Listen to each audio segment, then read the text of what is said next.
May 26, 2026, Jensen Huang breaks ground on Nvidia's first permanent overseas headquarters in Taipei. Not regional office, not research outpost, a campus called Constellation. 50-year lease. 4,000 engineers, a building designed to outlast careers of every single person who signed off on it. That detail caught my attention. Not the investment figure, the permanence. Because permanent on this island means something different than it does anywhere else in the world. Jensen announced. In the announcement, Jensen said, 4 years ago, we were spending $10–15 billion a year in Taiwan. Now we are spending 100 billion, going to 150 billion a year. I paused the keynote and replayed that 3 times. I spent nearly a decade inside semiconductor industry, from world's most advanced chip maker to the labs of leading AI chip company. When I heard that number, my reaction was in disbelief. So exactly what those 150 billion are buying, and I know exactly what it cannot buy. Those are 2 different lists, and the second one is why this number is alarming. Here is the detail that convinced me this story was bigger than a press release. December 2025,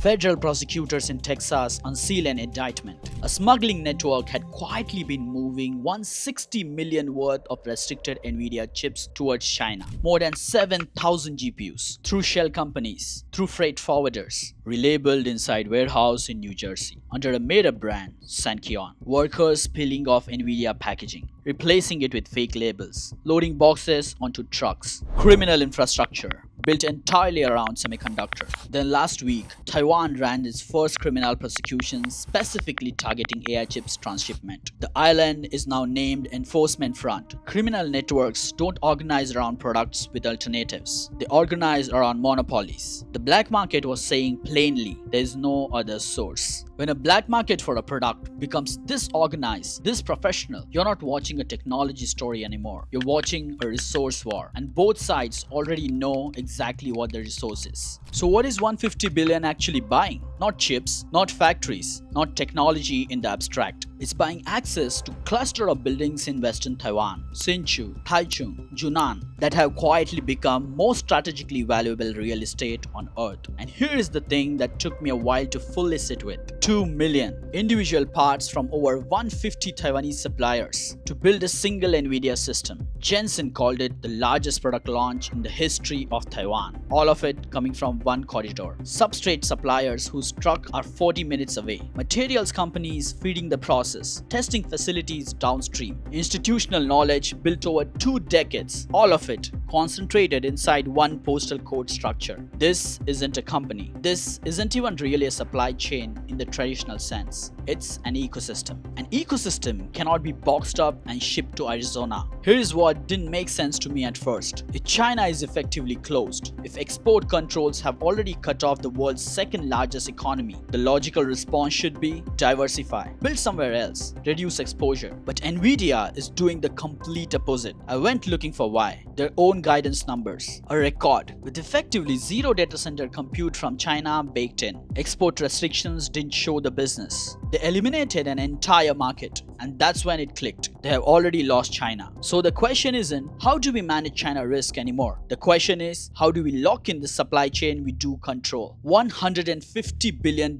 isn't enthusiasm. It's a fortress strategy. You embed yourself so deeply inside one ecosystem that runs everything. You become structurally impossible to extract. In my opinion, the 50-year lease isn't an ambition. In reality, it's an admission that there's genuinely nowhere else to go, and they have decided to make peace with that. If this kind of inside the industry thinking is what you're looking for, just hit subscribe. This is exactly what the channel is for. Taiwan sits on 4 major seismic fault lines, a 7.4 in April 2024, a 6.4 in January 2025, a 7.0 in December 2025, 3 major earthquakes under 2 years, all while world's AI supply chain was running through these buildings. Now, TSMC genuinely impressive at seismic recovery. 70% of equipment back online within 10 hours after 2024 event. That resilience is real. But here's what being inside the industry changes about how you read those press releases. Advanced packaging lines have fundamentally different failure mode than wafer fabs. Fabs are built on vibration isolation platforms,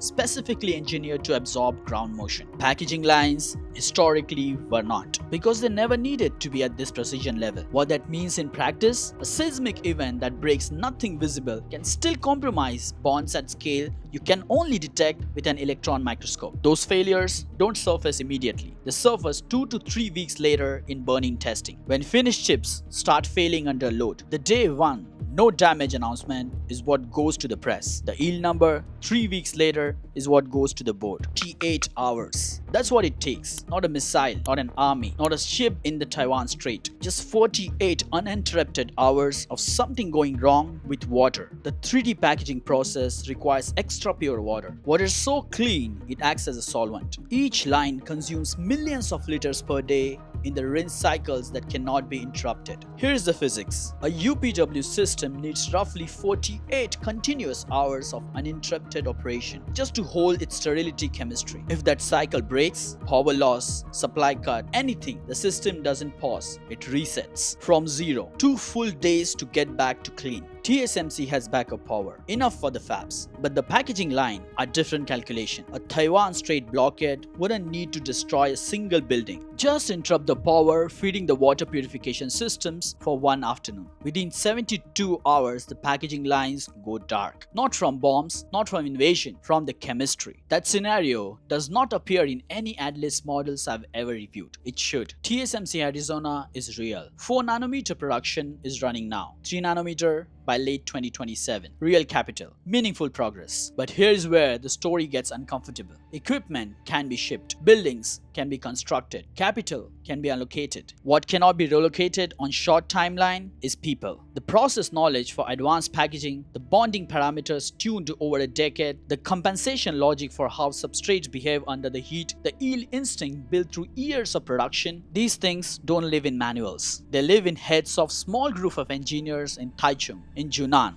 Building a facility takes years. Building the people take decades. That's the real reason 150 billion stays on the island. Not because Nvidia ignored the risks, because there's no equivalent anywhere else on the earth right now. Jensen looked at every scenario, every risk model, every alternative, and signed a 50-year lease anyway. The bet isn't Taiwan's stability alone. It's on the absence of the real alternative. Every air product you use right now flows through the cluster of packaging facilities on a seismically active island the size of Maryland. An island with 50 years lease newly signed. That is not a supply chain, it is civilizational dependency. Nvidia just committed 150 billion a year and a permanent headquarters to one island. Jensen has seen the earthquake data, the export control numbers, the seismic yield reports, the geopolitical risk assessment, all of it, and made the bet anyway. Maybe that is supreme confidence in his own origin. Maybe it's just most rational decision available when there is genuinely nowhere else to go. Honestly, I'm not sure those are different things. Subscribe if you want analysis like this from inside the industry, not from the headlines. In upcoming video, we'll cover what happens to the Nvidia's entire supply chain model when Taiwan's semiconductor talent pipeline fractures. The engineers building these systems are not being replaced, and those numbers are more alarming than anything Jensen Huang said this week. Thank you.